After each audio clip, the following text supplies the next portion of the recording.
Good evening, everybody, and welcome to our talk on quantum computing in the UK from the Berkshire branch of the Chartered Institute for IT, the British Computer Society. It's great to see so many of you able to join us. You're all muted on arrival. Please stay muted unless I unmute you to ask a question after our speaker's presentation. You can keep your video on if you wish, but there are a lot of us present tonight, so it may help with bandwidth if you keep your video off. We can come onto video and unmute you if you ask a question. My name is Mike Buckland, as you can see on the screen, and I'm a committee member at BCS Berkshire. I'm joined by my colleague Andrew Fieldsend from BCS Berkshire. As well as running the occasional talk like this one, we sponsor schools, careers fairs and student hackathons in the Berkshire area. We have a volunteering section which provides IT help to local charities. Our website is berkshire.bcs.org. I'll put the link in the chat during the evening and you're welcome to explore it at your leisure. It's my privilege to welcome tonight's speaker, Dr. Rupesh Srivastava. Dr. Srivastava is based at the Quantum Computing and Simulation Hub at Oxford University, where his role is to help create and shape a quantum computing industry for the UK, engaging with key stakeholders in industry and government at regional, national, and global levels. He has more than 20 years experience in high-tech software startups and technical consultancy, and holds a PhD in physics from the Royal Holloway at the University of London. He's married to a lady who teaches Spanish, and it's through her classes that I first met him. My wife and I have attended her classes and can thoroughly recommend them. If you're interested, drop me a message and I will send you the link. Dr. Srivastava's talk tonight will be at high level and will cover a range of topics. It's designed to provide an overview of what quantum computing is and what's happening with it in the UK. Dr. Srivastava will go on to outline the issues we're confronting and not just the technical ones. That should take us up to around 8 p.m, at which point we shall open the floor and microphones to Q&A. If you have questions, you can put them in the chat. Andrew, my colleague, will be looking in the chat and picking questions from there, and we hope to get through all of them this evening. If we don't get time to get through them all tonight, Dr. Srivastava has very kindly offered to answer all of the questions online after we close, which is a good reason to use the chat rather than putting your hand up. If you do raise your hand, we'll try and spot you, but probably best to put your question in the chat. Okay. Yes, if we get to your question, I shall unmute you to give you the opportunity of asking it. Or if you prefer, I or my colleague, Andrew, will read it out for you. We're scheduled to close at 8:30. You are, of course, at liberty to leave at any time, but if the Q&A is particularly interesting, we may be able to continue for a bit longer. So, what is quantum computing? Perhaps you do not know. Perhaps you have some knowledge of the topic. Perhaps you just want to know who some of the UK stakeholders are, and that our government and what our government is doing about it. Wherever you are on the spectrum, I'm sure this evening will be of benefit to you. I'm very much new to the topic myself, and I'm looking forward to finding out more this evening. I've been an IT professional for 40 years, but everything I have done has been based on the assumption that computing is based on ones and zeros. In other words, that it is binary. I expect this is true for most of us here tonight. I have happy memories of running a course in 1983 for local government employees in London called Introduction to Computing. The first IBM PCs had arrived on the employee's desk, and they wanted to learn about them. The computers I had cut my teeth on filled half a room in the basement of Acton Town Hall in West London. Now, all of a sudden, people with no understanding of a computer or what it was had them on their desks. Everyone was excited to have a day away from the office and find out what they were.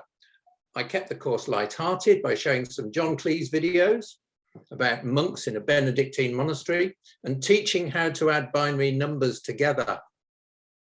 Computers were and still are all about manipulating ones and zeros, something I knew well as an IBM assembler programmer. Now, don't worry, I'm not going to do that now. If you want to know about arithmetic on binary numbers, go to YouTube. There's a good video there are some good videos in there. Just go to YouTube and search for how to add binary numbers. But it's important to understand that we're coming from binary numbers to appreciate where we're going to with quantum computing. The point that I'm making now is that quantum computing moves us away from binary computing into a world of qubits. From machine-orientated binary thinking to a way of computing that is a truer reflection of the world that we live in. I hope I've got that right, but that's enough from me. I've set the scene. It's time for me to hand over to tonight's speaker, Dr. Rupesh Srivastava. Welcome.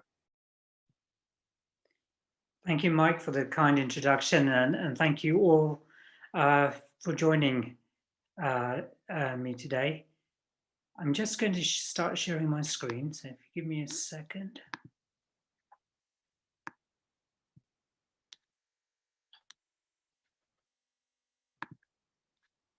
And I hope everyone can see that. So, as Mike said, I work for the Quantum Computing Simulation Hub, and I'll be giving you more information about what that is, the work we're doing, what the global landscape looks like as we go through a little bit of a roller coaster ride. And do please put your questions in the chat, and I hope be able to answer them, or as many as possible today. So we're going to cover what is quantum computing. What is all the fuss about? What is all the excitement about? Where are we currently and where are we heading? What is the UK doing? How can you engage?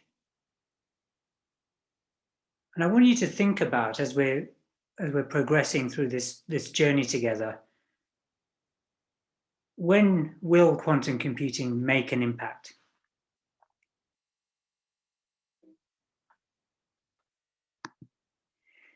So, firstly, I want you to appreciate that quantum information is very different to the classical bits that Mike has been talking about. As different from classical computing than say a modern laptop is to an abacus.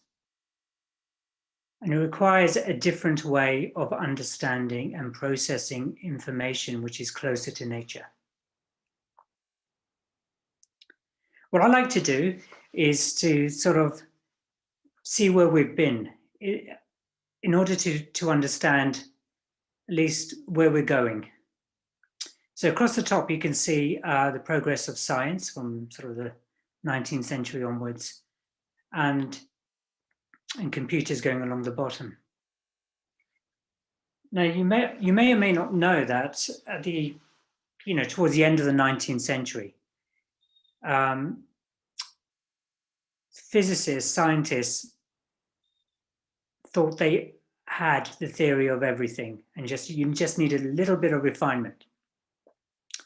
And physics has been extraordinarily successful in creating the modern Victorian world and modern 21st century too.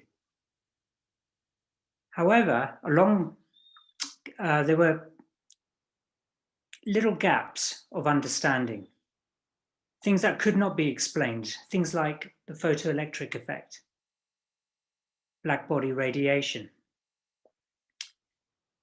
And a new theory emerged, which you know now as quantum mechanics, which did explain these phenomena very, very successfully. And what you may not realize is that it caused a great divide between those who were proponents of the theory and those who were totally aghast at it. And as we're moving forwards, so we've had about a century or more of quantum physics, we're starting for the first time in human history to harness the properties of quantum physics for computation. And that graphic in the top right is Schrödinger's cat, whom some of you may be familiar with. And this is in a superposition of both being dead and alive.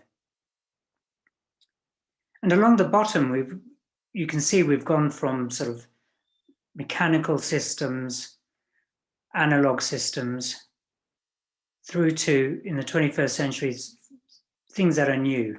For example, a D-wave, an early type of quantum computer, which uses a different method for computation than the ones I'm going to talk about today. That's based on quantum annealing. And I'll be talking about machines that utilize quantum circuits. And at the bottom, you have the number 2 supercomputer, the Summit, created by IBM. And I'll be referring to that as well during the course of this talk. And then we're now progressing to something else. And I'll describe that in more detail too. So first of all, let's just go back to classical physics, which has been, as I said, extremely successful in creating the modern world. And it's been absolutely phenomenal in terms of both science and engineering that we can squeeze so many billions of transistors onto these chips. But I wanted to alert you, in case you didn't know, that there was some breaking news that IBM have unveiled a 2 nanometer process. So Moore's law is not quite dead, but one day it will be. So first of all, why do we want to build a quantum computer? And really the rationale proposed by Richard Feynman over 40 years ago, roughly, was an interest in understanding the universe, which is quantum mechanical in nature. So he realized, he had this intuition that you needed something new, something different in order to do that. A machine of a different kind.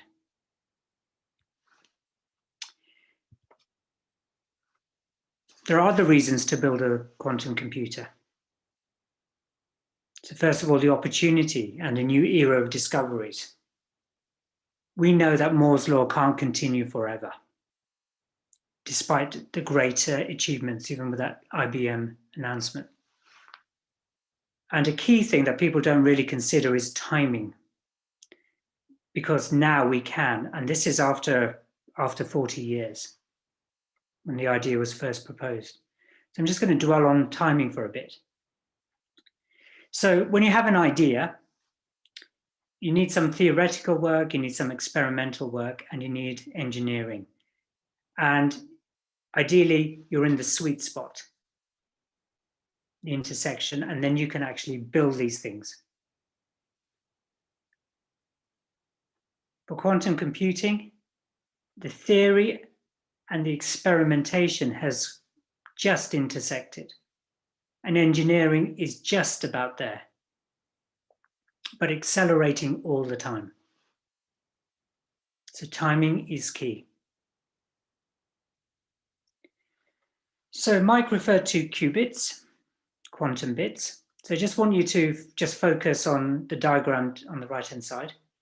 So as you're all fully aware, a digital bit or a classical bit, we use the word classical, by the way, to distinguish from quantum in physics.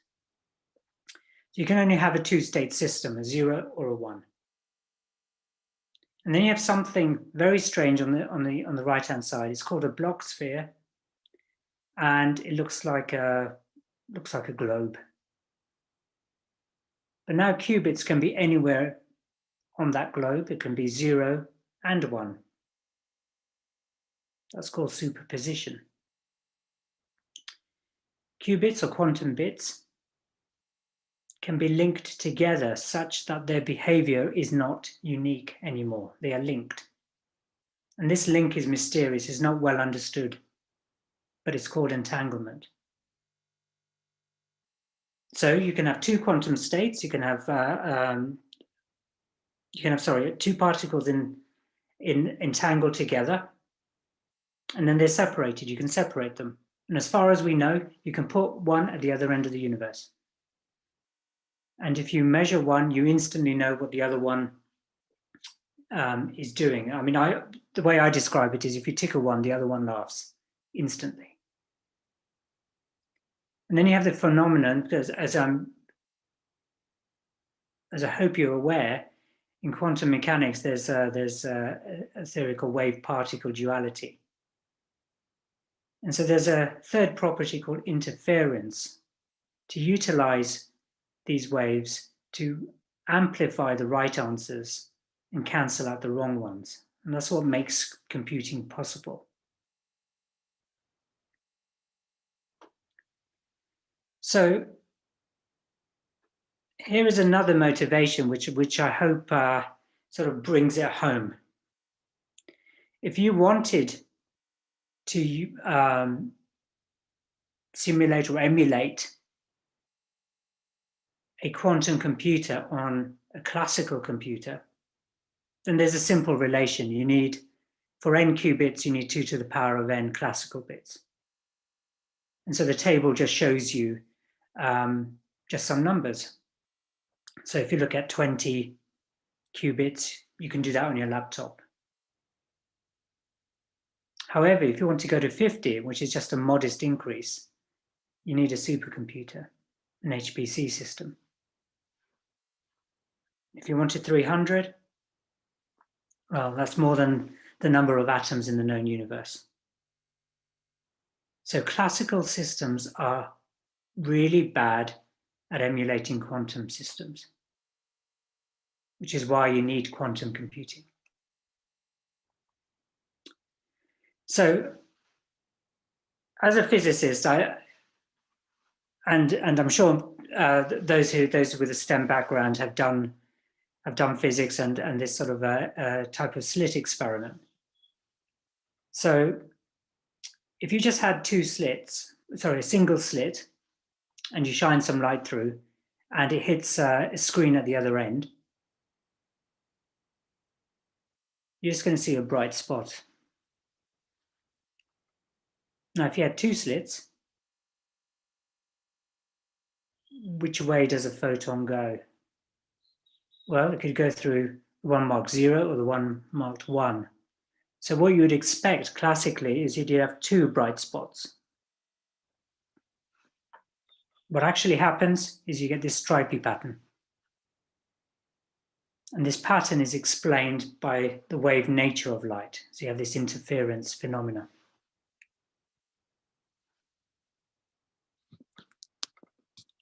So here's an interesting thing. Suppose you could create or generate single photons and fire them like bullets one at a time through the same setup. What would happen? So when I talk about bullets, these things, I'm talking about particles, I'm talking about something with a shape. What do you think will happen? And if you see this picture,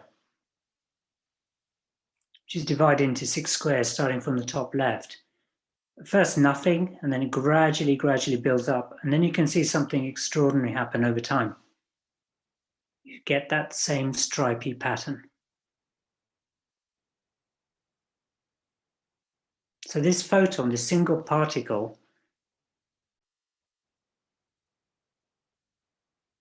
interference is generating with itself. And that's very odd.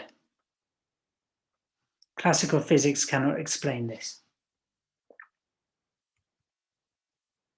And so this what we say is, we say the single photon encodes a qubit. It's a superposition of both 0 and 1 until you measure it. So let's look at the excitement. I want you to note that if I built a quantum computer and I wanted to double its power, I just need to add 1 qubit. And when we talk about this, we're talking about computing the impossible, things, calculations that are beyond the reach of the most powerful supercomputers today, calculations that will take millions of years. And I want you to see, to just look at the bottom really, and to consider the issue of feeding the world. With growing populations, you need more fertilizer, and they cost a staggering amount per annum to create. And you would not believe how much of the world's energy production is utilized.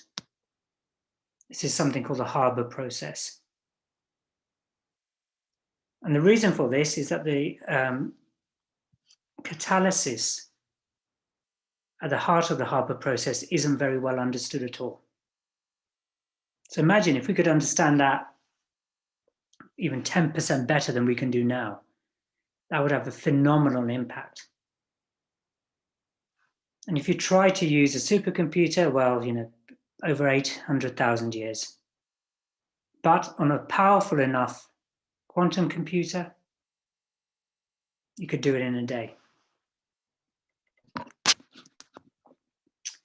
So just very quickly, I just want to show you I imagine some application areas, because quantum computing is an underpinning technology with many different application areas, but these encapsulate some of them, all beginning with M. And just diving a bit deeper, there are a whole range of problems such as combinatorial optimization, or for example, the traveling salesman. Differential equations, so you imagine if you wanted to model airflow over an aeroplane wing, for instance, or study the climate, or discover drugs. Machine learning uses a lot of linear algebra, but so does DNA classification and so on. And then the poster child for quantum computing is factorization. So breaking encryption, which is worrying a lot of people today. So how do you build a quantum computer? It turns out there are lots of ways. And all of these across the top are being pursued. There are some technologies not being that I haven't listed, but these are the main ones. And at the bottom, you can see under each egg, you can see names of companies. The ones highlighted in blue are UK spin-outs from the UK National Quantum Computing Programme. So the UK is an important player. And I'll talk more about that in a minute. One of the things I hope to impress upon your minds is, what does a quantum computer look like? And you're probably familiar from reading online and seeing presentations and pictures, something that looks like the picture on the far left. Actually, that's a model of a 50-qubit IBM quantum computer, or the insides of it. But most of that structure is something called a dilution refrigerator. which is room temperature right at the top, and millikelvin, fractions of a degree above absolute zero at the bottom, and that's where the quantum processor sits. And you can see two kind of chip designs, one from IBM and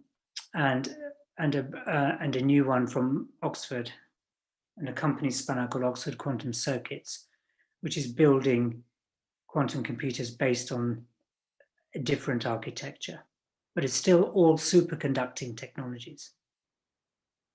You can use atoms. So atoms are, we call them nature's qubits. They're all identical. And if you fire a laser, you can knock off an electron to ionize them, and then use magnetic and electric fields to manipulate them and capture them in some things called traps, which may be like a blade trap, you see at the top, or a chip trap, so where the ions just float above the center. And you can see what we call a pearl necklace at the bottom there, which is a 9-qubit register. And did you know you could also use diamond and defect centers in diamond, called nitrogen vacancies, to also create quantum computing processor chips? And that's being pursued too. So what's going on in the world? Well, IBM is definitely leading in terms of commercialization and access to superconducting quantum computers, and they have 21 systems, combination of free and paid. Currently, the largest system has 65 qubits, but they have declared a roadmap to over 1,000 in a couple of years, and that's very exciting. And so there are a variety of names. Some of the names you may have heard, of course, you've heard of Google, but some like Rigetti or IonQ, some surprising ones like Honeywell. So there are loads of different ventures around the world. And remember, there's 6 in the UK too. Various things have been announced. So the UK has a National Quantum Computing Centre. Its task is to scale early quantum computing systems.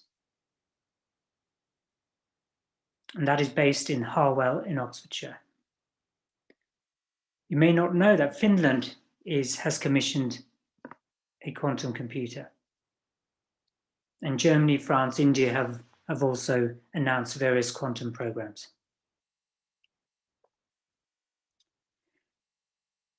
So if we use IBM as an example, these numbers are from 2020 and are outdated. So one of the things I want to draw your attention to is the second line where it says over 240 billion quantum circuits run. That figure is, I think, 520 now, and possibly more. I think 1 billion quantum circuits are either run every day or every week, something like that.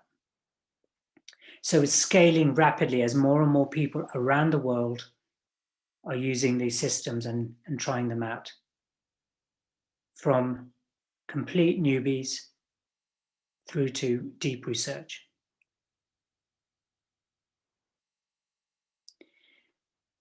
You may have heard back in 2019 about a term which we do not like to use because of its overtones, but it's called quantum supremacy. I want you to think about quantum supremacy as a line in the sand. So back in 2016, when I joined the hub, when quantum computers were 10 years away and had been 10 years away for decades, very few people thought quantum computers could be built, would actually come out of the lab. But there was this line in the sand, this line in history, where for the first time, a quantum computer can do a task that a classical supercomputer would just take a very long time to do. And Google demonstrated something called boson sampling, which is random number generators, and did a task in 200 seconds, which they claimed would take Summit, which was then the world's fastest supercomputer, over 10,000 years. Now, IBM responded saying that if you utilized all of the hard disk space, the 250 petabytes, you could actually do the simulation in 2.5 days. But they never actually did that. And as far as I'm concerned, it really doesn't matter. If you consider this as a Wright brothers moment, does it really matter whether it was a hop or a flight? It is really the first demonstration in human history. And the reason why I mention it is I want you to think about something right now. When we're operating above the quantum supremacy threshold, there is no computer on the planet that can check whether the answer is right or not. So bear that in mind. Qubits, unfortunately, are very fragile, which makes them excellent sensors, quantum sensors, but really hard to engineer for computation. Now, one of the things you don't think about when you're doing your programming or your Excel spreadsheets or running your word processor, whatever you're doing, is error correction. It's just handled for you.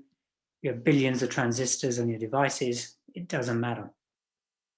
But when you have tens of qubits, you can't utilize all of them for error correction. Otherwise, you just had a few left, and you wouldn't be able to do much with those. So we have to use what we have. And IBM tried to explain this in a concept called quantum volume. So what it means is you have a quantum processor. It's got a certain number of qubits. But that doesn't tell you the whole story because it's not about how big the number is. There are other factors as how low the noise is or how low the errors are, and also how well the qubits are connected to one another.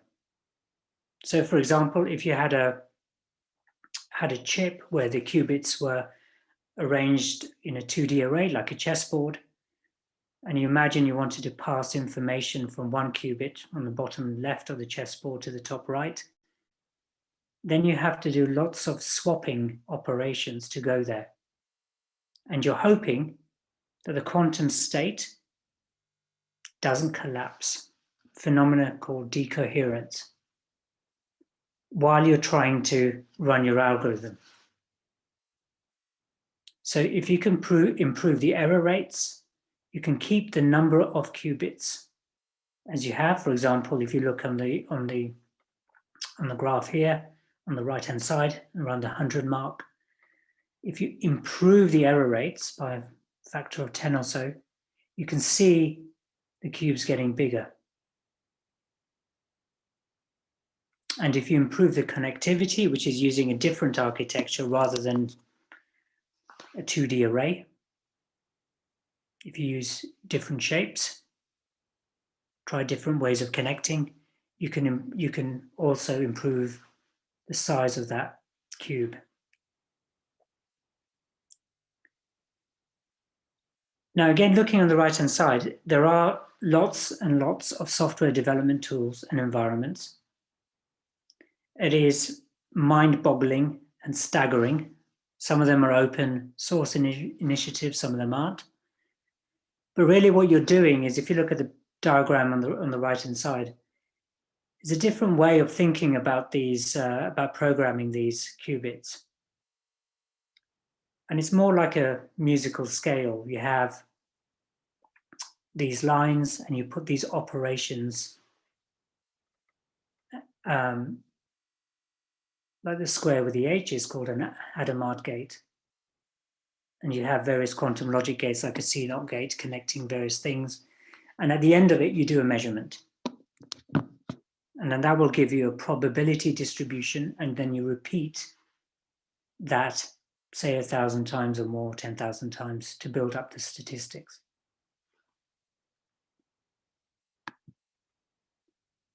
Now, I mentioned encryption before, and you're probably familiar that this is multiplying two numbers and guessing what those, usually prime, and guessing what those are. Well, if it's 15, it's easy to do in your head. Okay, if it's 82,249, maybe you need a little bit of time to work it out. But if you think of the last number, which is over 20, almost 25 million digits long, it's practically impossible. But it won't be on a quantum computer, and that's the problem.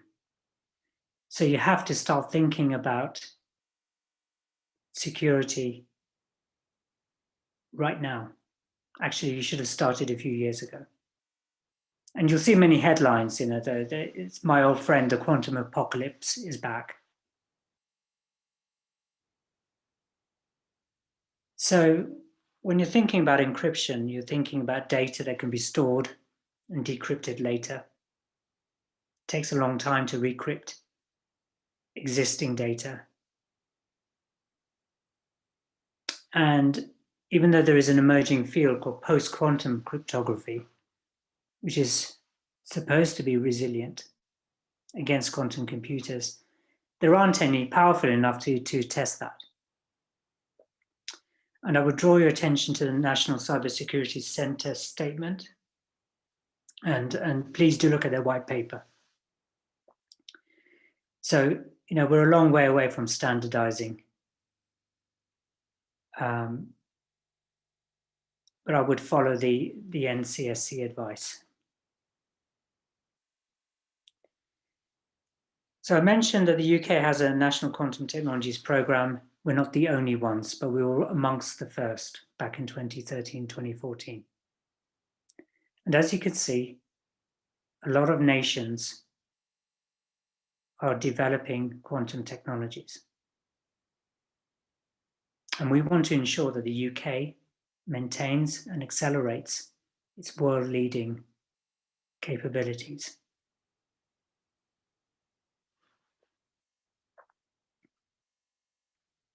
So if we look at what's happening in the UK, I want to ask you a question. For many decades, quantum science in the UK has been respected around the world. But then a question emerged was, how can you translate the excellence in science into wider societal benefit and benefit to humanity? And along the way, create a brand new industry that's never existed before.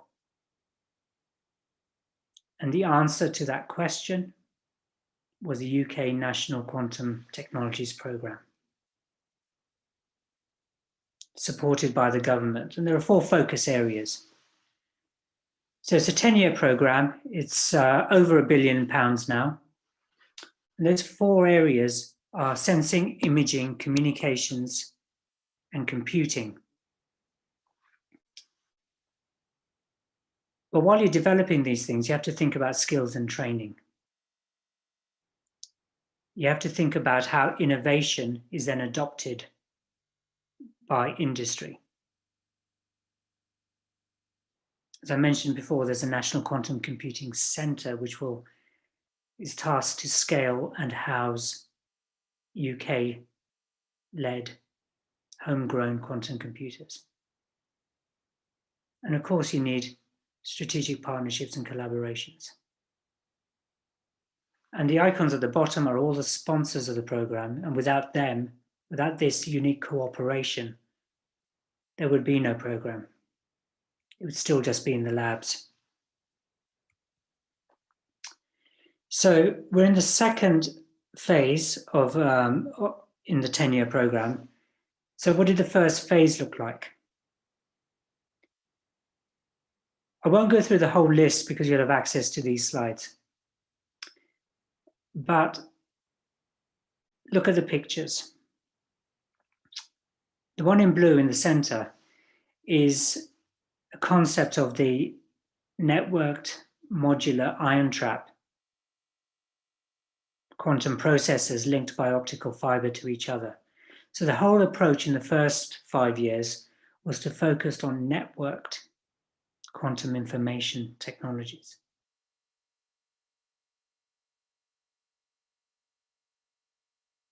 We helped industry get quantum ready. We spun out 7 companies. One of them was a sensing company. The others are manufacturing quantum hardware.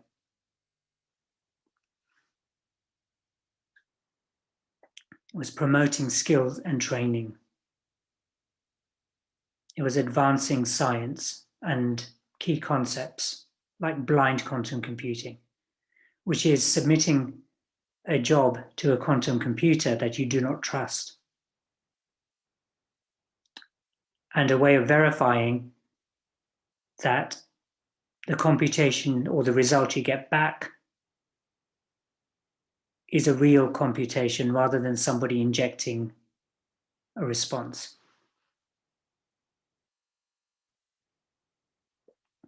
So really just focus on the diagram to the right. I want to reiterate that we are building near-term, these are called NISQ, noisy intermediate scale quantum computers, in a variety of technologies. The long-term goal is towards universal fault-tolerant quantum computing. These are when you have thousands to millions of qubits. We're also exploring something you may not have heard, which is called analog quantum simulation. And that is a quantum system emulating another quantum system. And we are a network of 17 universities across the UK. We're working with the National Centre for Quantum Computing.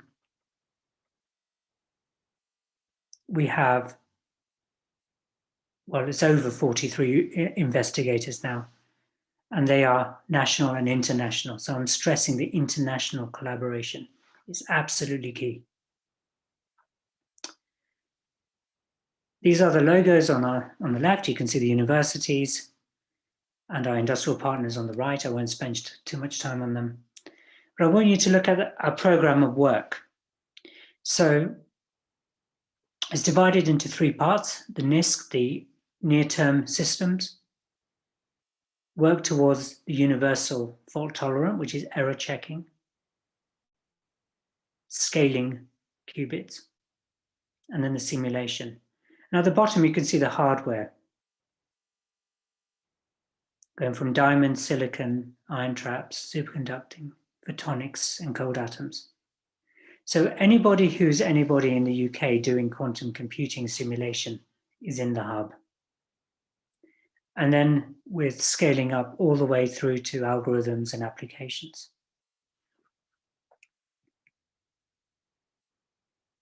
So it's looking at the diagram to the right, this is just to really try and capture at a high level the ecosystem of interaction.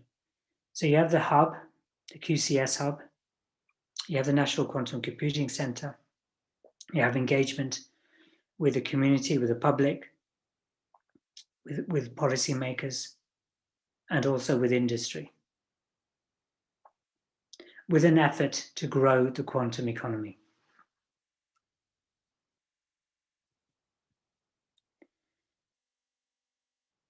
This is just a summary of the kinds of things we do, and if you're interested, please get in touch.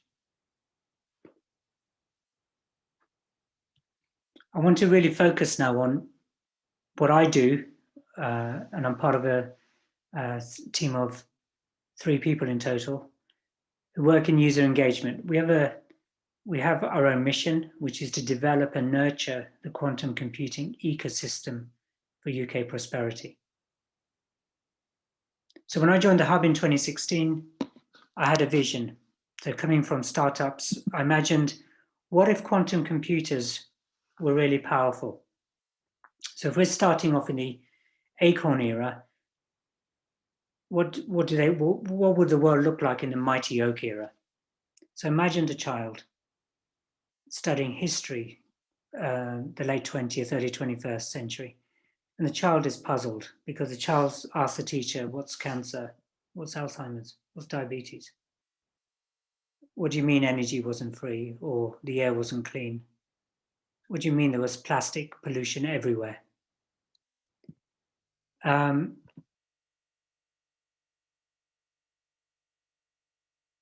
What do you tell that child? Where does that child live? That child lives in a quantum city. And there are many quantum cities across the world and off-world as well. So how do you get from here to there? And that's really what we've been focusing on. And when I talk about the ecosystem, I'm really talking about these hexagonal tiles. So we are a first contact point. We engage and we knit together this quantum quilt, if you like. And it's incredibly varied. There are different audiences speaking different languages, if you will. It is not just about industry engagement. So there's something called RRI, which is responsible research and innovation. So introducing quantum computing and engaging with the public, with government, with all audiences as to what the pros and cons and the ethics are. There's equality, diversity, and inclusion is really important. So I always say the following. Quantum does not discriminate, so neither should we. And if you can see the level of enthusiasm around the world, the level of education and especially young people, it's incredible. So anyone who can make a positive contribution, whoever you are, whatever abilities or disabilities, you're welcome in the quantum community. And this work goes across the regions in the UK, the nation, and internationally. And on the top left, you can see the kinds of skills. I've tried to summarize the skills because people keep asking what kind of skills you need to traverse this landscape. And so you have to really be a mix of people and technical and analytical. Also entrepreneurial, because you have to spot opportunities or create opportunities. You need to really care about innovation and bring people with you. So diplomacy is key. And this is just a flavor in logos as to what the UK quantum industry looks like, and it's changing all the time, and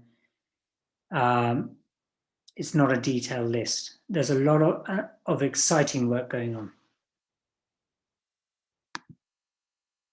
So I wanted to just talk about, in the last 10 minutes or so, some public announcements in the UK. You may have read this already. So there's a 10 million Innovate UK project, which is led by Rigetti UK,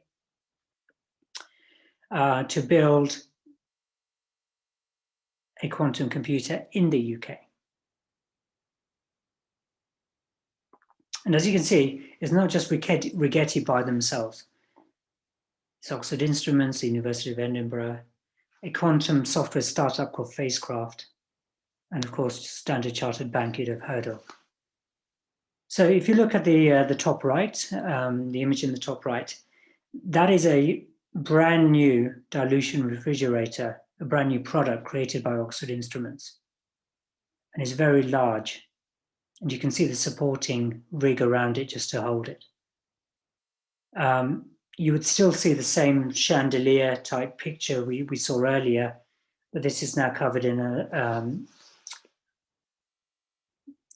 looks a bit like a dustbin, doesn't it? But that's what it's covered by, just to protect and isolate the delicate internal instruments. And at the bottom, right at the bottom of this refrigerator, goes the quantum processor. And I've just illustrated what one kind of looks like, which Rigetti already manufacture. So that's hardware, and there are many different hardware projects going on. What about software?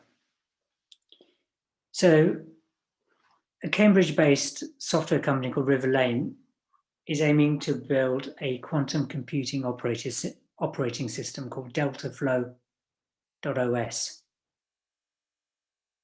Again, it's a consortium of companies, and many of these are quantum computing startups like CQC, Universal Quantum, which is ion trap based out of Sussex, Duality Quantum Photonics, which is spin out of Bristol, Oxford Ionics, which is ion traps out of Oxford, and Oxford Quantum Circuits, which is superconducting, and again, a spin out of the program. And then you have the National Physical Laboratory and ARM, whom everyone has heard of. So that's great, but what about the commercial landscape? What does that look like? I just wanted to highlight one story here. IonQ, which is a US company building quantum computers with ion traps, is launching an IPO through a SPAC, a special purpose acquisition company, in a deal worth $2 billion.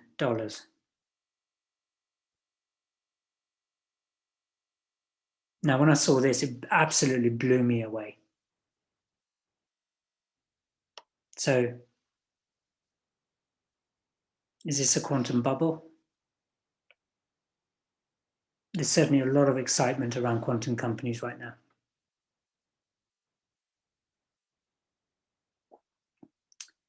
And I wanted to address a question as when we used to try to describe quantum computing and where it was and its trajectory, we fell back on classical computing a lot in terms of our metaphors. We're saying, well, we're in the 1940s or the 1950s, but what I want to really point out, I'm trying to move away from that because it's not really helpful, because that's history and we're creating the future. So we're not starting from the same roots. We have quantum computers that are emerging in a variety of different flavors, different technologies, different capabilities. It's unclear what those capabilities are, whether they are truly impactful and world-changing as we hope they will be. They're not just yet. We have the cloud, so anyone in the world can access a quantum computer if they have access to the cloud. We have powerful classical computers. So I mentioned the summit towards the beginning of the talk. That's 340 tons. It's the size of 2 tennis courts. It uses enough electricity to power 10,000 homes. But you try doubling the power of that, and you can see the advantages in quantum computing. I just need to add one more qubit to double its power. We also have machine learning, which is accelerating all kinds of industries, including scientific research as well. And we have something else too, which is neuromorphic computing. So computing based on the brain. What I want you to think about is, are these threats to quantum computers, or are they opportunities? Could we imagine these technologies all working together in some kind of hybrid network, where each processor, each technology devoted a task that was best suited for? How would that change everything? How would that accelerate new discoveries or change the world?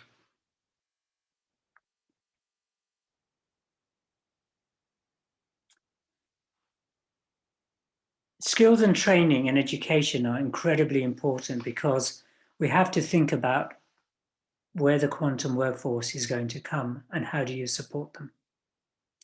Because those who are in university, those coming through the education system, are going to enter a world in the next few years which have more powerful quantum systems. So I wanted to highlight the education landscape.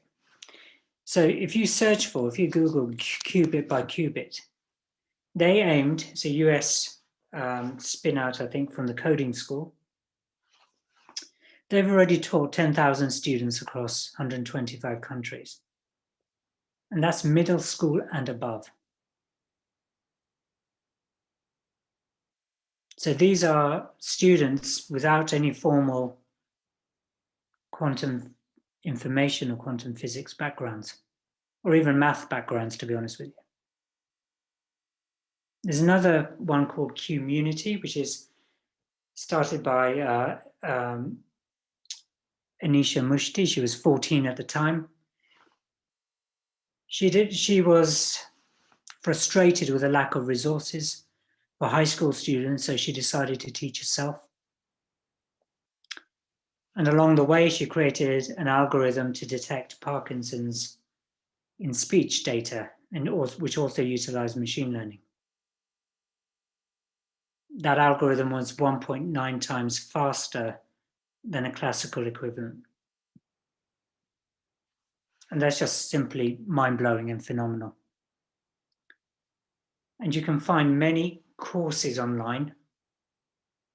The key question is, you can be an enthusiast, you can start to understand how to program these systems and what it all means, but can you get a job from it?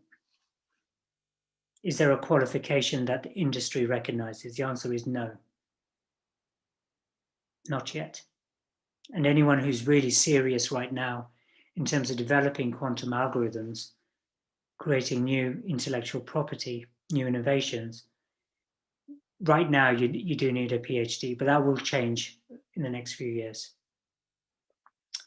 And in the top right, I want you to think about, not just for this talk, but ongoing, is how do you bridge the quantum divide when we haven't been successful with the digital divide? What do we need to do? We need to get our act together, but what are the things that we need to do as a nation? And how can the British Computer Society help? Lots of ways of engaging with quantum computing. I've just given a few links. These slides will be made available, so you don't have to note them, but there are many, many online resources and a lot of books as well. I haven't mentioned any because as a hub, we are neutral. Anyone who comes out with a book, you just have to look at the reviews and see. There is quantum computing for all age groups and abilities. And that's it. And remarkably, I'm on time. I'm just going to stop sharing now.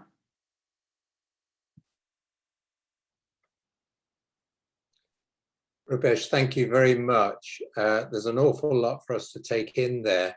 We've had some questions in the chat, and I think it's probably, rather than have a break, I think we can crack on with that. The first question was from Claire Dunn. You did go on to cover some of this in your presentation after she asked the question, but it's this: what are the key skills you believe are necessary to encourage people to join this field? It doesn't seem to be a hobbyist field.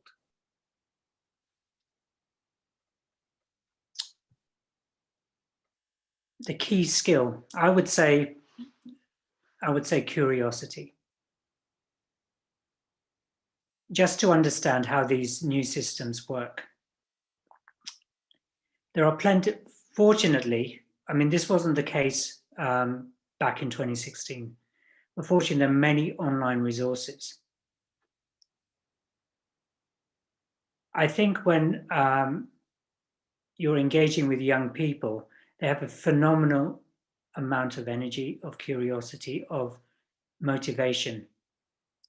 And and are being just blown away by what they can accomplish, all by themselves, without any help from universities or national programs. So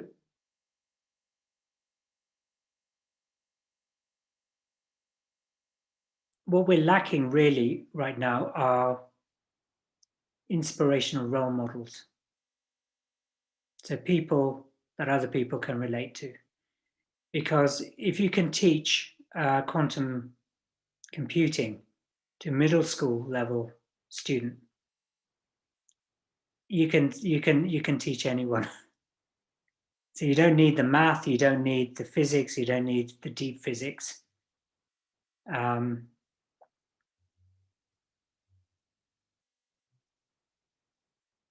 I think you need the passion. So these are the kinds of skills I'm talking about are more are less technical skills. The technical skills you can learn, but this is a complicated field. This is fast moving, and you need to keep abreast of what is going on, and that is very hard right now. So that's where I come in to try and help guide you. So if you want to get in touch with me, I can provide more information. Thank you, Rupesh. Having been a teacher in middle and secondary schools, I can certainly vouch for your statement that if you can teach that age group, you can teach anybody. And absolutely, enthusiasm is what's needed. And I sense that creativity is a really important word here. But the need for people to get involved, it sounds like the world absolutely needs it. And the more people in the UK, the better. So just to give an example, so yesterday and today has been an event called One Quantum Africa. So focusing on the quantum computing talent and emerging talent, all the way from schools through to universities, through to industry. And so what I want to see is schools getting together, summer camps, workshops, talks, and not talks just by people like me, but kids talking to other kids, showing what they've learned, showing the cool things you can do. We've got to get this engagement and drive and passion coming through if we want to create and discover and make the discoveries of tomorrow. Okay. Well, I have a question from Neil. Will it be possible to create quantum computers that work at higher temperatures that would avoid the need for exotic cooling methodologies and exotic materials like helium-3? Right, so there is a bit of confusion. It is a little frustration, a little bugbear of mine, I want to add, that in the popular press, you only tend to see quantum computers that are of the superconducting type. And right now, unless there's a science breakthrough, superconducting technologies require millikelvin temperatures. So cryogenic temperatures. Just to give an idea of what that looks like, your fridge at home looks like the surface temperature of the sun compared to how cold it is at the bottom of that fridge. But guess what? Ion traps are cooled by lasers. They're not cooled by helium. Photonic processors don't require cooling. So it's a misnomer, it's not exactly accurate. But it is true to say everything benefits from cooling because you reduce the noise. Okay, Neil, or if you or anybody wants to come back on a question, please just pop it into the chat. Rupesh, so far everybody's asked me to read them out. Got a question from Mark Wentworth. I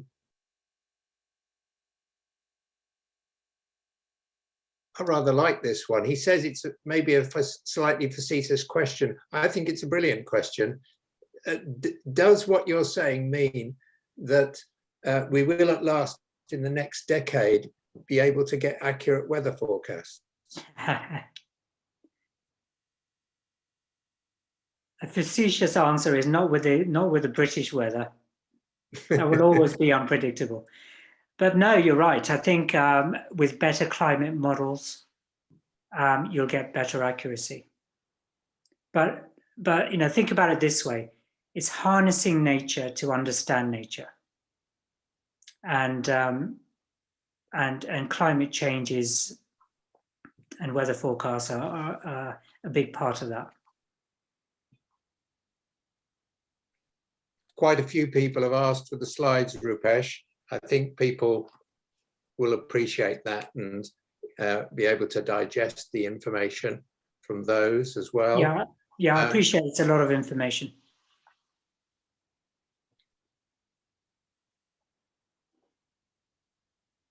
I've been asked about the recordings as well. I've put the answer in the chat. There are two YouTube channels you can look at. One is BCS member groups, and the other is BCS Berkshire, our branch YouTube channel. I don't know when the recording will appear on there, but that's where to look: BCS member groups and/or BCS Berkshire YouTube channels. Just going back to the slides, Rupesh, you said you would redact them, I think. Yeah, I just need to take a look and just get some permission for various things, but yeah.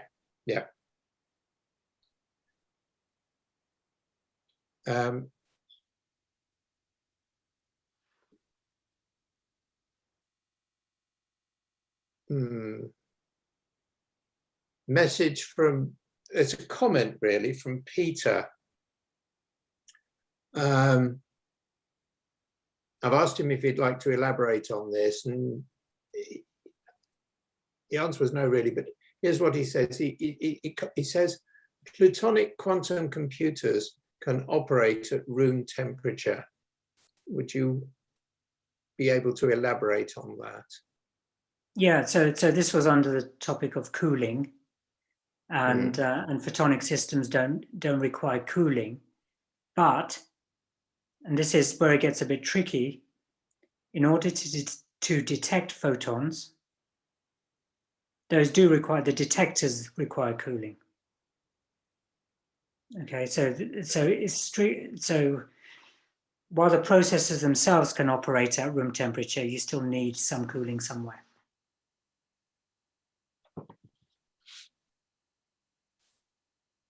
I have this from Simon. He's wondering whether quantum computing may be not only a topic for education to teach, but in fact for it to utilize or apply in its own technology, environment, or infrastructure. Just not quite sure what. So giving it a greater presence to teach throughout all levels of education. So setting up technology environments or infrastructures for schools, is that what you mean, Simon? As well as teaching it. He mentions a website, some interesting developments on it detailed at www.thequantumdaily.com. Everybody can see that. Yeah, that's a good site for sort of news in the field.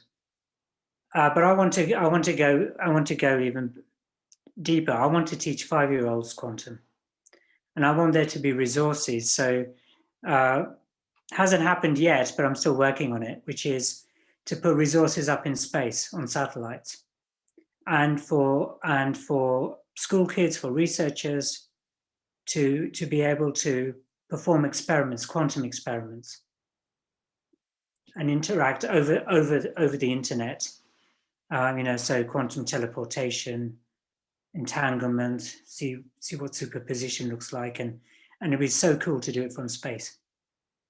There are so many people talking about putting things into space. I'm getting a bit concerned that it's getting rather crowded up there. Perhaps there's stuff that needs to be brought out of space. That's one of the, I mean, you saw the news with the rocket coming down. It is a hot topic and is one of the key use cases, which is how do you navigate swarms of satellites and avoid collisions and debris and so on. So that's another use case for quantum computing.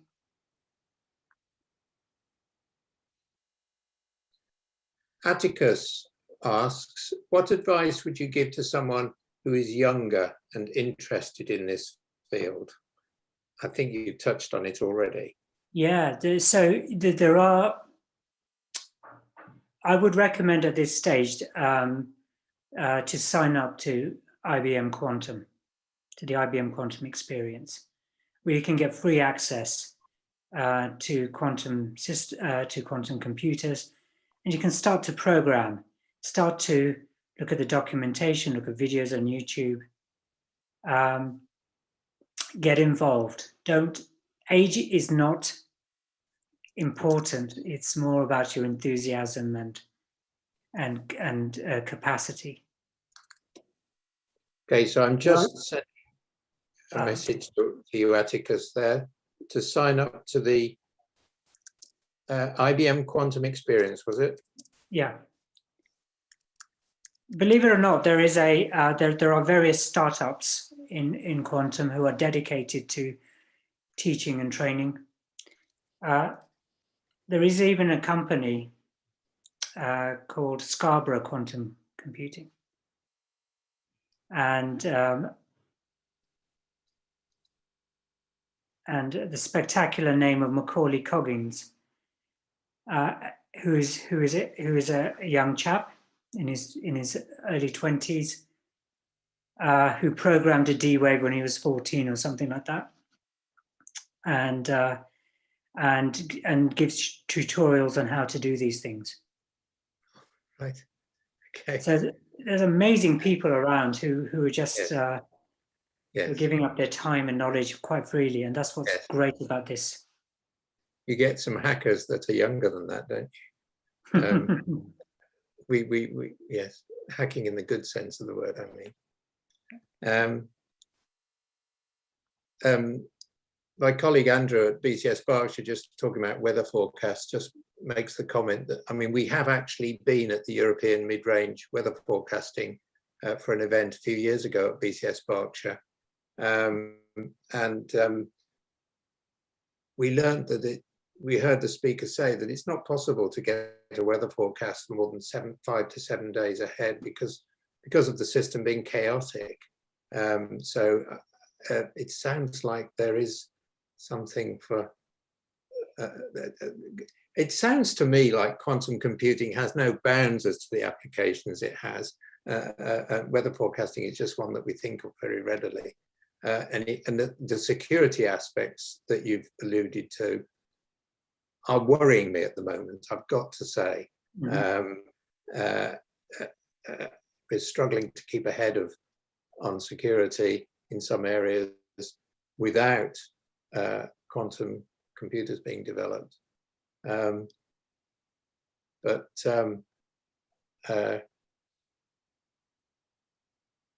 got another question from Claire Dunn. What is the risk that quantum becomes another nearly technology like fusion or HOTOL? Yeah, HOTOL, that was a supersonic, getting to Australia within a few hours sort of thing back in the 80s, I recall. But great question, Claire. We call that quantum winter. There is a risk that quantum is overhyped, and it just fuels a bubble, lots of excitement, lots of investment, and then nothing happens. It's always a risk. So right now, my view is that quantum computing has to prove itself in some shape or form commercially in the next 2 to 3 years. Certainly within 5 years. Otherwise you may get that winter that you're alluding to.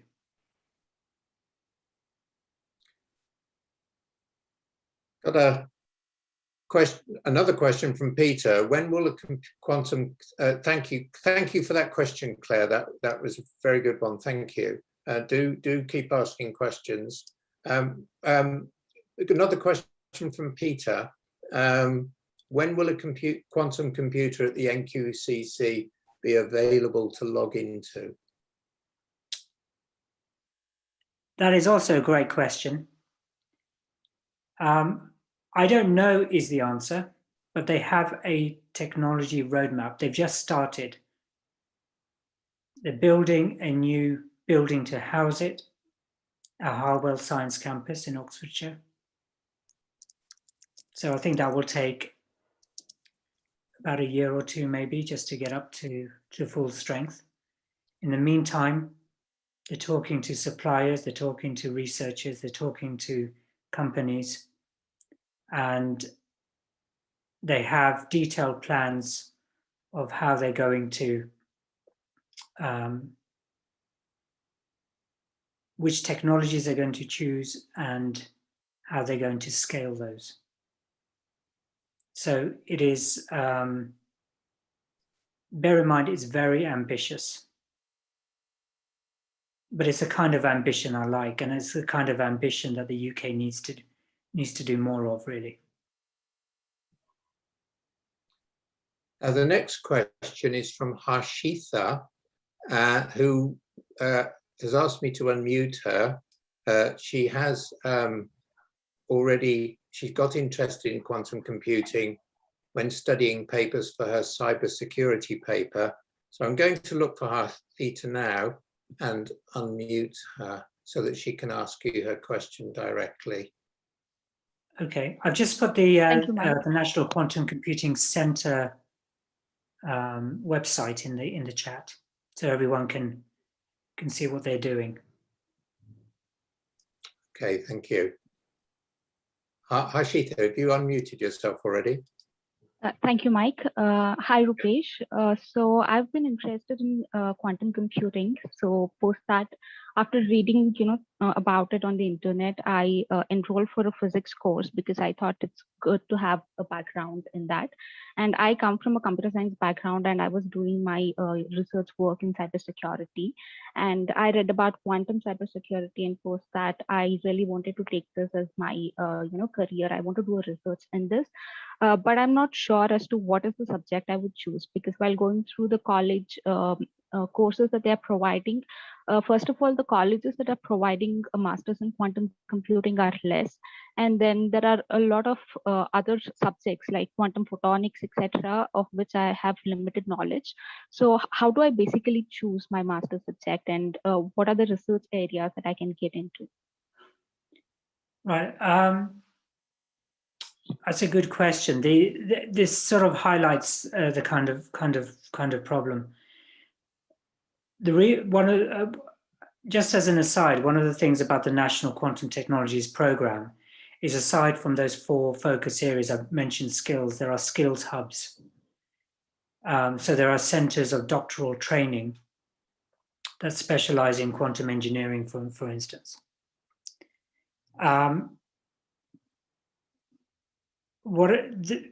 There are some, as you said, there are just a few courses. It takes quite a long time to get a module or a course in a university approved, and that's part of the issue.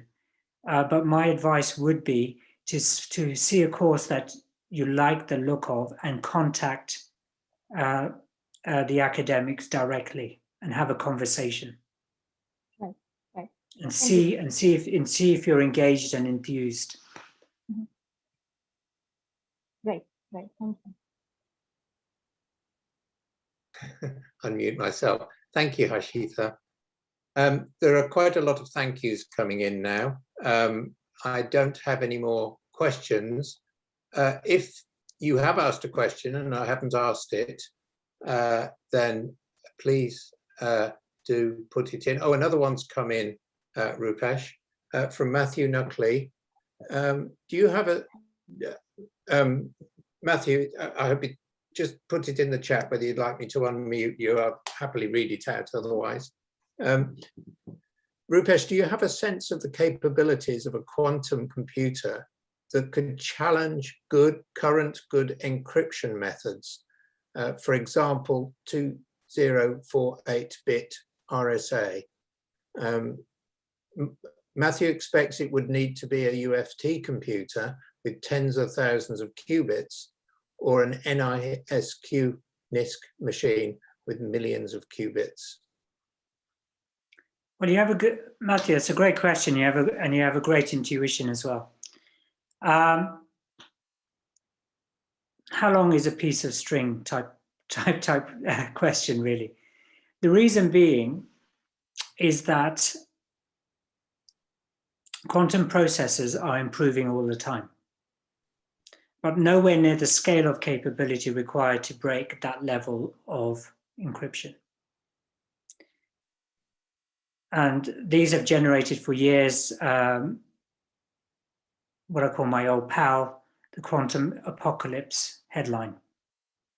So breaking online shopping, breaking your financial transactions, etc. So on one hand, you have the development of processors. On the other hand, you have development of algorithms. So when you take a look at something like Shor's algorithm back in the end of the 90s, it would, I'm just doing this for illustration, you know, there'd be a very, very long algorithm saying, here, this is what you do. And a machine would require millions of qubits to run it. But as theorists have got involved and taken interest in what you can do on early machines, those algorithms have become shallower and shallower. So you've got this, this kind of double-edged sword going on. More capable processors, but you know, we're talking tens of thousands of qubits. Shallower algorithms. And then if you factor in machine learning and other things, then who knows? Matthew, do tell me in the chat if you'd like me to unmute you or whether you'd like to follow up on that answer. I don't have any more questions at the moment.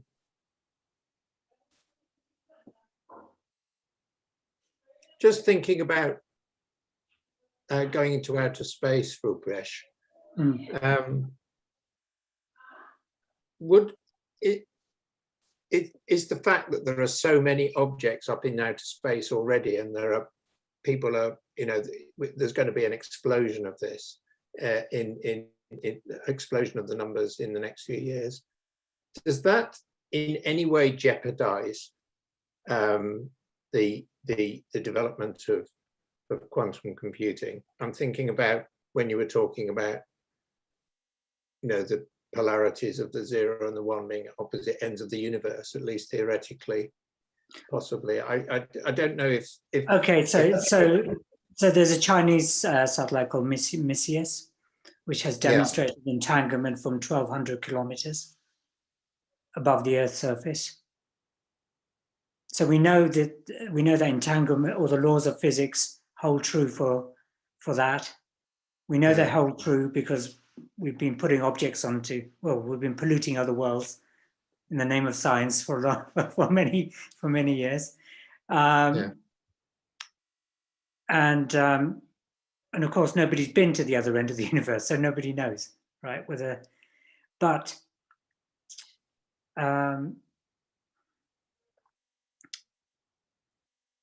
what is extremely worrying, just really from humanity and technological civilization point of view, is the fact there is so much debris. The satellites are now smaller, and you're sending much more of them in swarms. There are different, they're in different orbitals around the Earth, so low Earth orbit, mid-Earth orbit and in geo, and it's really fairly crowded. But if you think of the investments being made, and then you think, well, a stray screw or something, or a shrapnel or anything like that could send a cascade going around the world in a perfect storm. It's really worrying, and that should spur on the development of quantum computers to try and figure this all out. Absolutely, yeah. We need people moving into this field. I can see that, both for what you've just said and also for the questions of security, as well as all the applications that you've mentioned. Got a couple more questions come in now. Are we okay to go past 8:30, Rupesh? I mean, for a few two questions I've got at the moment. I've got Matthew says thank you for your answer to his question, by the way, earlier, about the NIST and so on. Peter has asked another question. He says he knows NIST is working on post-quantum cryptography, PQC, encryption algorithms, which may help the situation. I don't know if obviously there are some people like Peter on the webinar who know an awful lot more about this than I or most of us will. Are you able to expand on that a little bit to clarify for people? Okay, so there are many bodies around the world working on post-quantum cryptography. And it is not my area of expertise, but I've heard researchers talking in depth about this. Some researchers claim that, well, they make a very good point, that some forms of post-quantum cryptography may be still open to attacks by other vectors, which quantum computers may enable. So it's not just that it's not just attacks from quantum computers, it is other forms of attack. And we don't know where all the weaknesses are yet. And there's a very simple point. We don't even have a quantum computer that can break RSA right now. And so when we do, then you can do robust tests of all of these different approaches. So until that time, there are mathematical proofs. But remember, in security, there are other attack vectors. They may not just knock down the front door, they may get in through the side window or something. Thank you, Rupesh. Peter, if you want to come back or if you want me to unmute you, just let me know in the chat, and you can engage in conversation with Rupesh on that. Meanwhile, Michael Heather has written, the mathematics is not constructive but classical. Are the present examples just classical models of quantum computers? I'm not sure I understand the question. Yes, I'm getting the impression, Michael, that you're a mathematician. If you'd like me to unmute you, please let me know in the chat.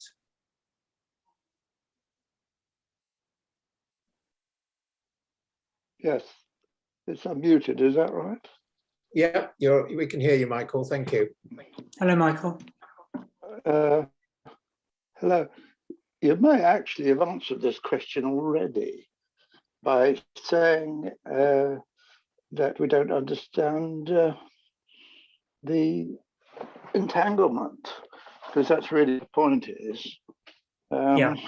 It's a matter of the logic, because it surely should be intuitionistic logic, not classical logic.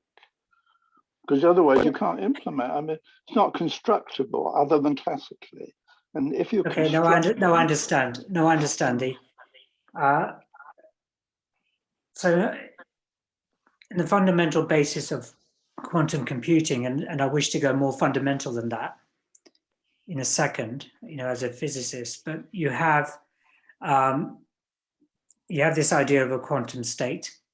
You pick two energy levels and you say one of them is 0 and one of them is a 1. And then you perform the equivalent of quantum logic operations. And of course, with the properties of quantum physics, whatever state you get out, be it a 0 or a 1, is entirely probabilistic. You can't predict it. But one of the work packages in the slides you will see is called fundamentals, and which is really trying to probe what the role of entanglement is. Is superposition more important, or so nobody really knows. But the point is, right now we can harness them without really understanding. And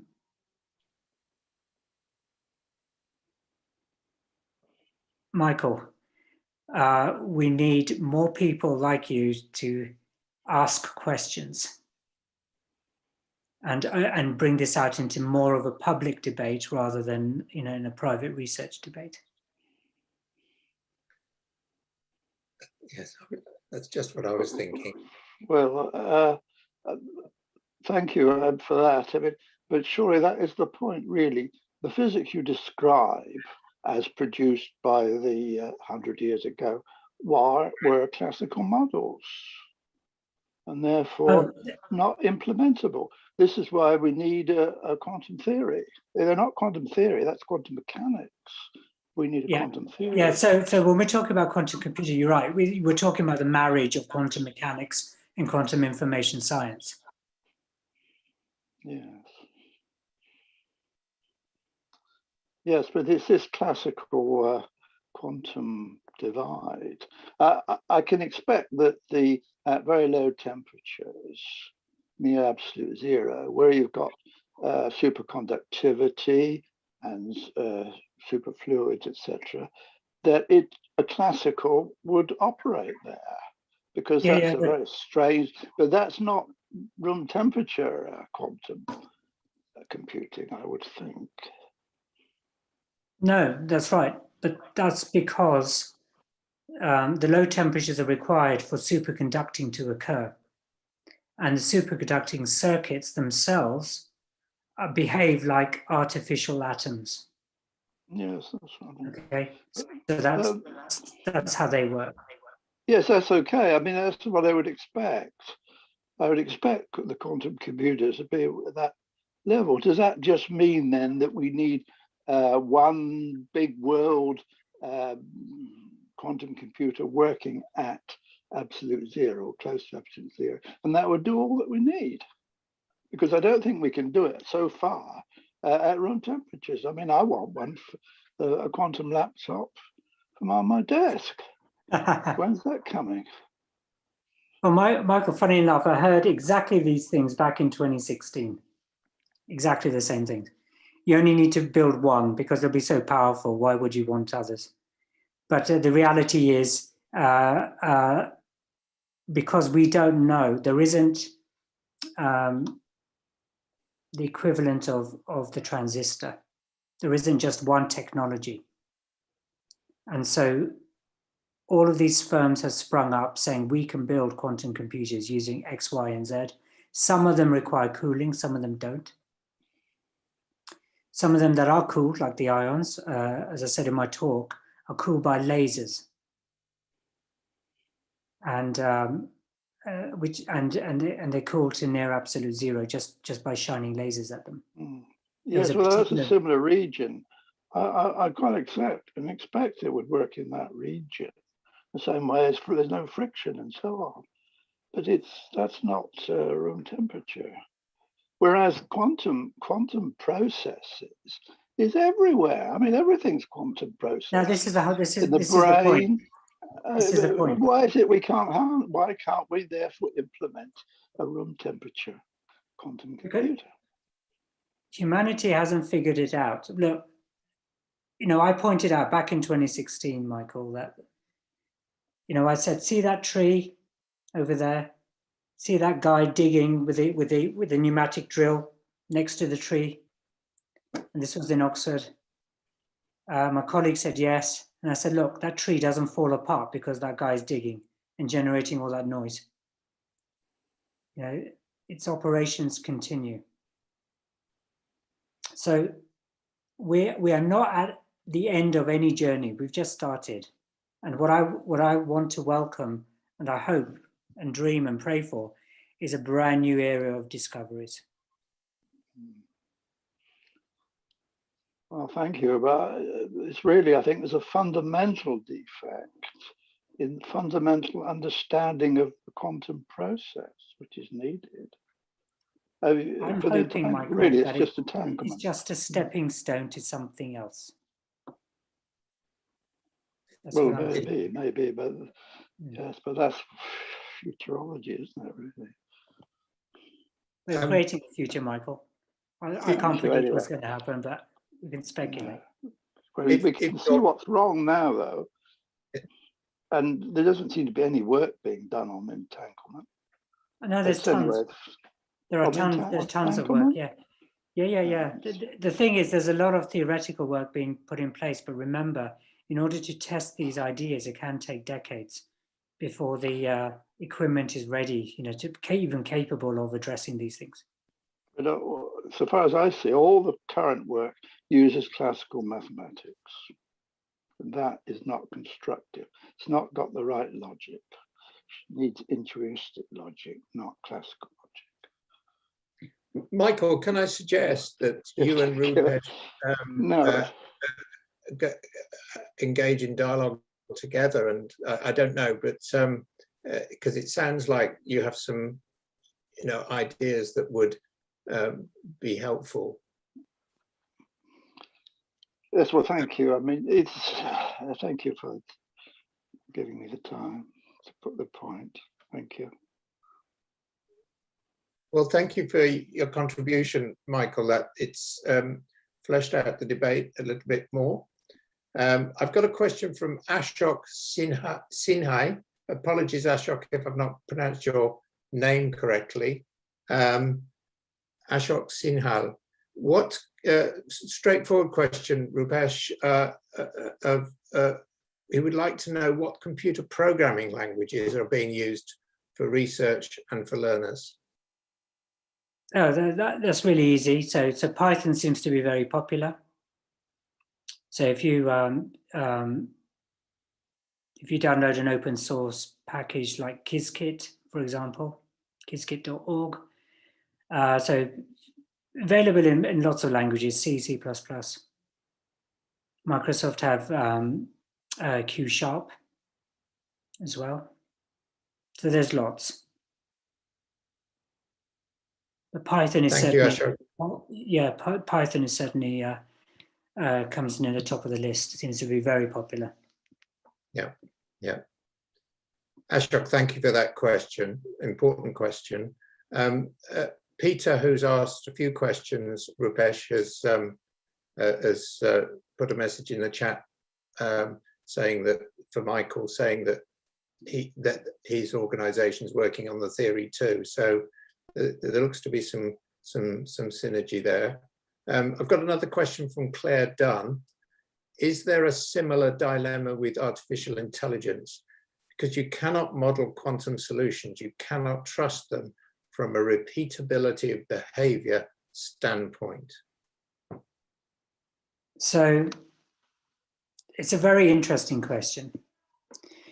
So with AI, you've got a box and you don't know how it's made its decision. And you want to ask the box to explain its decision-making process. But most often you just end up with a result. So there's lots of angles here. One angle that I want to mention is what we call quantum accreditation. Another angle is something called quantum verification. So I'll talk about accreditation first, and I'm going to use an analogy to try and help. I want to see if this works really. So please tell me if it does or if it doesn't. So right now you have researchers and firms working on small experiments, say chemistry type experiments, modeling molecules. And then over time, they become more complex. So they're drawing this line saying, okay, we've got the right answer for hydrogen. Now we've got this solution for, say, lithium hydride or whatever, and you keep going up in complexity. So above a certain threshold, above this quantum supremacy limit, assuming there was a computer that could do that, you would then, what people are asking you to believe is that the line continues, that you trust whatever is given you because you've trusted the smaller ones all the way up to that line. And in accreditation, and that's the analogy there is, it's a bit like asking if a coffee machine that makes good black coffee can make a latte. It might be terrible at it. Conversely, it might be fantastic at making a latte, but absolutely awful at making a simple cup of coffee. So you can't make assumptions. The other thing that is, I didn't mention, but is on quantum volume, which is a metric of some kind of quantum power, if you will, processing power, requires a classical computation in deriving that metric. So above supremacy is completely useless. So how do you know you're getting the right answer? And there's research work being done on that to verify the solution on powerful quantum computers when they emerge. So you can have some kind of, the idea is to have some kind of confidence level that if you run some algorithms, then the quantum computer will you can see the probability or the confidence that is going to give you the answer you're looking for. And you might be looking for accuracy. You might be looking, okay, I'm just trying out an idea and I'm interested more in speed, for example. So you're looking for a confidence level. On verification, you're absolutely trying to make sure that the answer is absolutely correct. That the underlying qubits are sound, that the operations being performed on them are within the really tight boundaries that are required. It is a huge, huge field of effort, but not really a huge field of awareness. So that's what I'm trying to correct. So you can have great qubits, you can have the best qubits in the world, you may still get the wrong answers. So remember, everything is probabilistic. And you need to run the same thing over and over again, lots of times, to build up your sample. It's not deterministic in that sense. Rupesh, thank you. There are links put by various members of the webinar in the chat on quantum logic. Good old Wikipedia has made an appearance there. And also Microsoft's quantum development kit. There's a link in the chat that you should all be able to see. I don't have any more questions. We're just coming up to 8:45, which I think is probably a good time to close. Rupesh, if you'd like to summarize for us, please, what's the best way for people who would like to engage in this important field to do so?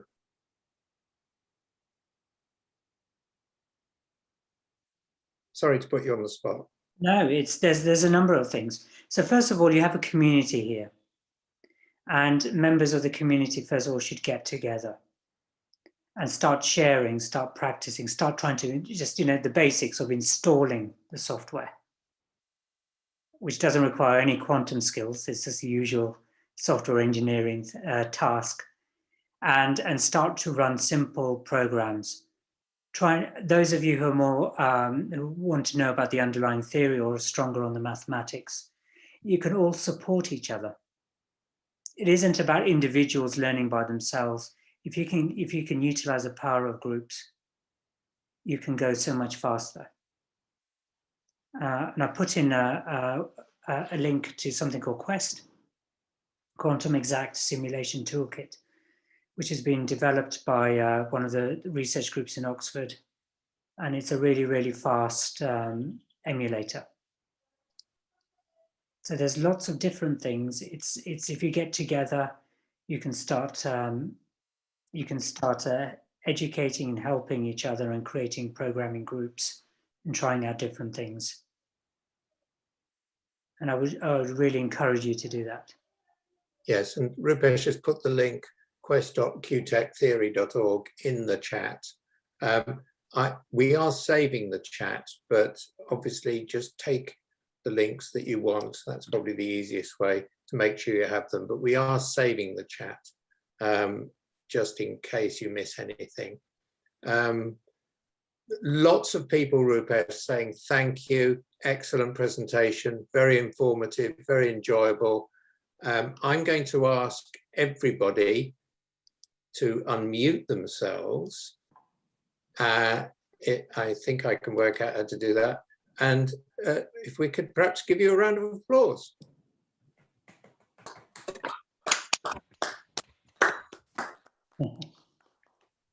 No, thank you thank you all. I appreciate it. Yes, I mean, we got some rounds of applause there, but we've got, we had over 50 on the presentation. Some have had to drop off, but a very successful evening. Rupesh, we are very grateful for your time and thank you. Thank you very much. Thank you all, and do keep me up to date and apprised of your quantum journey. And just know the hub is there to help in any shape or form we can. And you will all get the slides. I've been reliably informed.